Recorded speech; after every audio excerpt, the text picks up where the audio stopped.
Oi, pessoal! Hoje a gente vai desvendar a Guerra Fria. Mas esquece aquela ideia de guerra com batalhas, tanques e soldados lutando frente a frente. Pensa mais como se fosse uma competição gigante, um jogo super tenso que durou décadas entre os dois países mais poderosos do mundo depois da Segunda Guerra Mundial.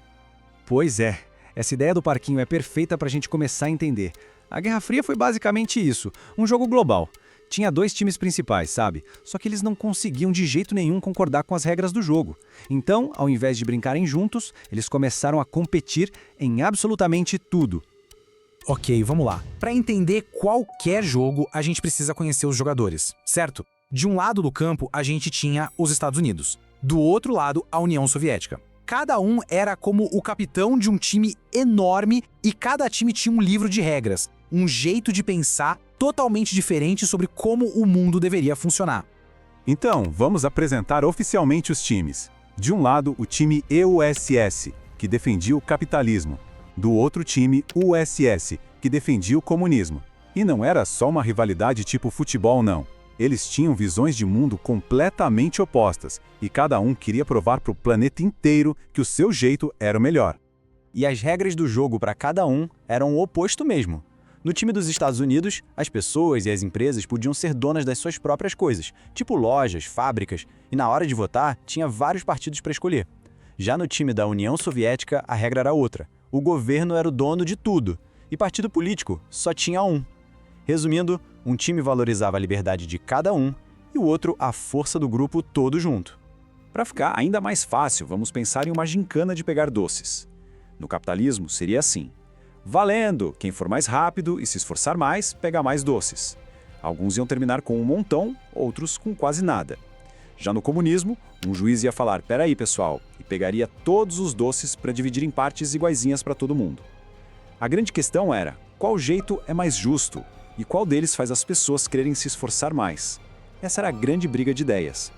Bom, depois que a Segunda Guerra Mundial acabou, o campo de jogo, que era o mundo todo, e principalmente a Europa, foi dividido bem no meio. De repente, era como se tivessem riscado uma linha no chão, separando os países que estavam no time UA e os que estavam no time USRS. E foi um cara muito importante, o primeiro-ministro britânico Winston Churchill, que deu um nome famoso para essa divisão. Ele disse que uma cortina de ferro tinha caído sobre a Europa. Claro que não era uma cortina de verdade, né? Era uma linha invisível, mas super poderosa, que separava o leste do oeste, os dois lados do jogo. E o lugar onde essa divisão ficou mais visível foi na Alemanha. O país foi partido em dois. E a cidade de Berlim, que ficava bem no meio da parte soviética, também foi dividida. O auge disso tudo foi em 1961, quando construíram o Muro de Berlim. Imagina só, um muro de concreto de verdade, cortando uma cidade, separando famílias e amigos por quase 30 anos. Com os times e o campo definidos, a competição pegou fogo.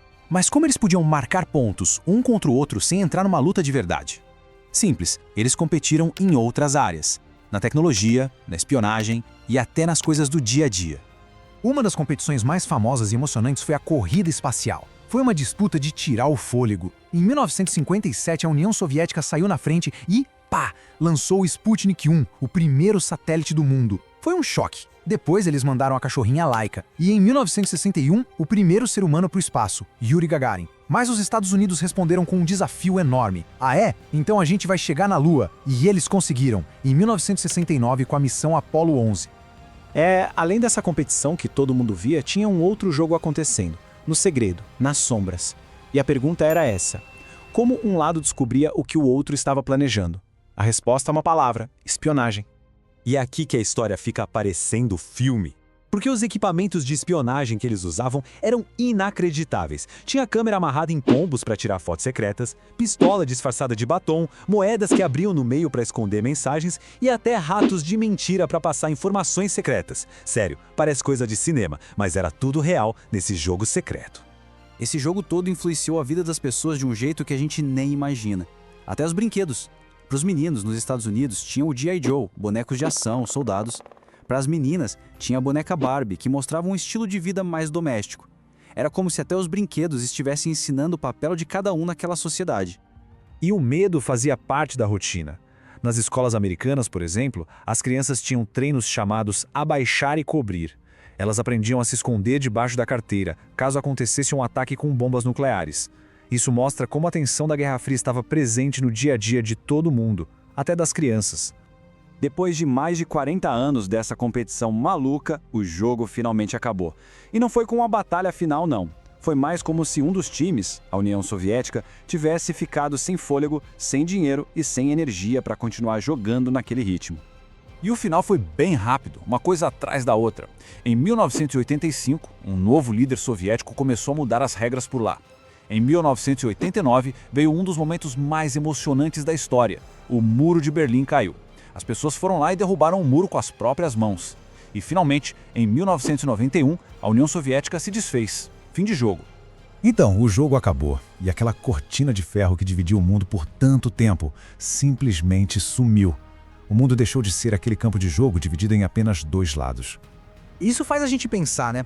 Aquele jogo específico da Guerra Fria terminou, mas a competição entre os países por poder, tecnologia e influência, essa competição continua, só que de outras formas. Então, a pergunta que fica no ar é: quais são os grandes jogos globais que o mundo está jogando hoje em dia?